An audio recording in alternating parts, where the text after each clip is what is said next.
Lightning tore the heavens apart as the god of thunder fell through a sky that was not his own. Planets burned like dying embers beneath him, and endless war echoed across the void. Zeus, once master of Olympus, now crashed upon a world ruled by machines and madness. His roar shook the stars, yet even gods can feel fear when thrown into a universe without mercy. He rose from a crater of molten rock, sparks dancing along his bronze skin. Around him stretched endless ruins, banners of the Imperium fluttering in choking ash. Bolt of fire cracked in the distance, and the cries of men echoed against metal skies. Zeus felt the air taste of blood and oil, so unlike Earth's sweet winds. Still, he stood proud, a god defying whatever realm had dared cage him.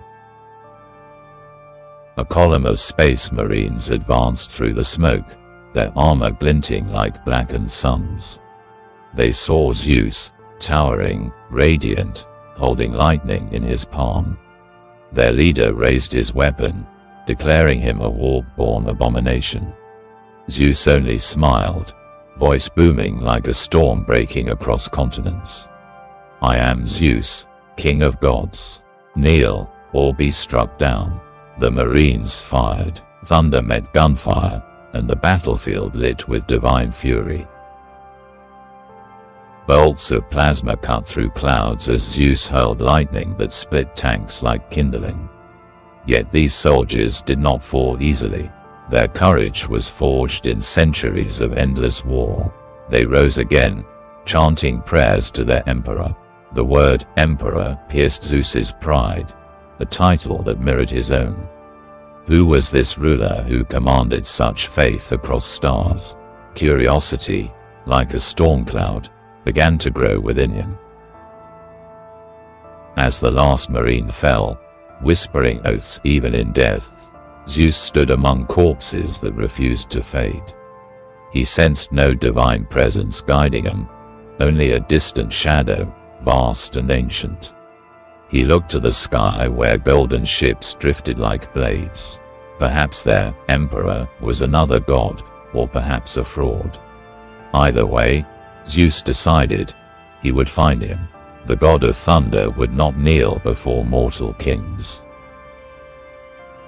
Weeks passed as Zeus wandered through desolate worlds, each one scarred by endless war. He saw cities where faith had turned men into zealots, and temples where prayers rose to a silent throne. The Imperium's faith both amazed and disgusted him. Here were mortals who had caged the divine, worshipping power yet killing in its name. He began to feel doubt, a strange weakness, creeping beneath his immortal pride. Then came the chaos storms. The sky tore open, and voices whispered from the void. Demons emerged, born from hate and desire, swirling like crimson fire. They called him false god, tempting him with promises of eternal dominion. But Zeus roared defiance. Lightning consumed the first wave, his fury shaking continents. Yet for every demon slain, 10 more appeared. This was no battlefield. It was an ocean of nightmares. Zeus fought for days, then weeks, his lightning dimming with exhaustion. Each strike grew weaker, his once golden aura now flickering blue. The chaos entities laughed, feeding on his pride, twisting his memories of Olympus.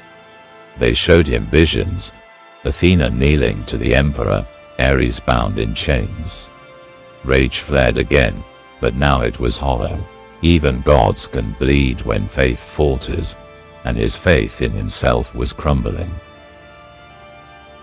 In desperation, he sought sanctuary within a ruined shrine dedicated to the emperor. There, among cracked statues and faded murals, he gazed upon the human face painted in gold. The eyes seemed to stare back, calm yet sorrowful. "You," Zeus muttered, "are you my equal, or my end?" No answer came, only the whispering wind. For the first time, Zeus knelt, not in worship, but in weary curiosity.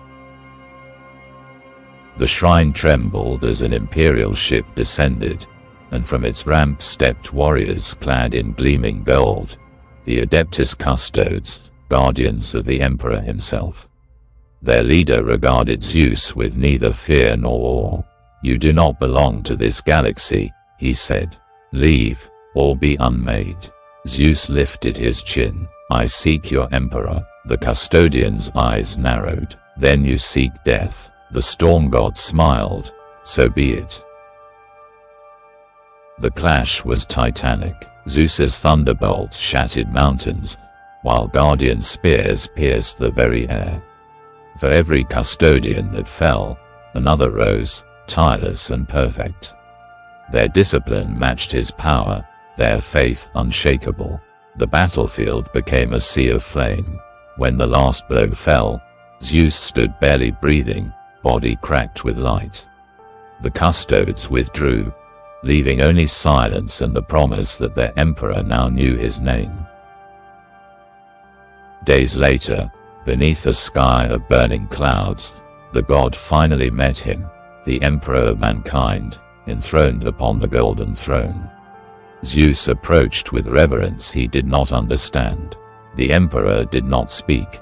His presence alone filled the chamber like eternity itself. Zeus felt smaller than he had ever been. He realized this being had sacrificed everything for humanity, while he had ruled Olympus for worship alone. A deep voice finally echoed within Zeus's mind. "You are not the first god to walk among men, nor will you be the last. Power means nothing without purpose." Zeus trembled, anger and awe clashing within. "Then what am I?" he asked. "A relic," the emperor replied. "A storm that has lost its world." And with that truth, Zeus felt something break, the pride that once made him immortal. Zeus left the throne world changed. His lightning no longer blazed with arrogance but with sorrow. He wandered battlefields, helping mortals where he could, striking down chaos when it rose. Yet the Imperium feared him still, calling him heretic and false god. His name became both curse and legend. Across the stars, they whispered of a lonely thunder wandering the void, neither man nor god, seeking redemption he'd never find. But chaos never forgets. One night, beneath a blood-red sky, the demons returned, more terrible than before. They called him by name now, mocking his fall. "You are ours, Zeus. You abandoned Olympus and found no home among men." He fought him again, weary but unyielding. Each bolt he cast burned away his essence, each strike a sacrifice. His body was failing, yet his heart refused surrender. Among the flames, he saw faces of those he'd once loved, Athena, Hera, and even mortal heroes long gone. Their eyes accused him. "You sought to rule, not to love." The truth cut deeper than any blade. He realized that his entire existence had been thunder without meaning. Now, standing against darkness not for glory, but for the lives of others, he finally understood what it meant to be divine. The storm within him raged one final time. He raised his hand, summoning a lightning bolt vast enough to pierce the heavens.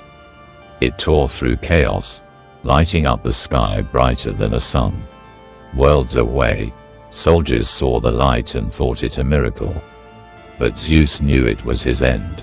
The energy consumed him, body and soul merging with the storm itself. His roar became pure thunder, eternal and mournful. When the storm cleared, nothing remained of the god, only a vast crater where life slowly returned. The Imperium recorded the event as an unknown warp anomaly, never knowing a god had died saving their world. Yet whispers persisted among soldiers who swore they heard a voice in the thunder, urging them to fight for more than the emperor, to fight for one another. In the Imperium, far beyond mortal sight, a spark lingered. It was not Zeus the ruler, nor Zeus the warrior, but Zeus the protector.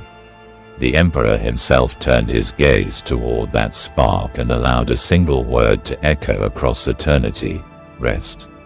The storm faded into peace, and though Olympus was gone, and humanity would never know him, his sacrifice became part of their endless war's silent prayer. Thus ended the tale of Zeus in the grim darkness of the far future, not as conqueror, not as god, but as a fallen star that burned to give light one last time. The galaxy marched on, uncaring, yet every thunderstorm that rolled across a war-torn world carried a faint whisper, "Remember me." And in that whisper, across endless night, the lost gods still dreamed of home.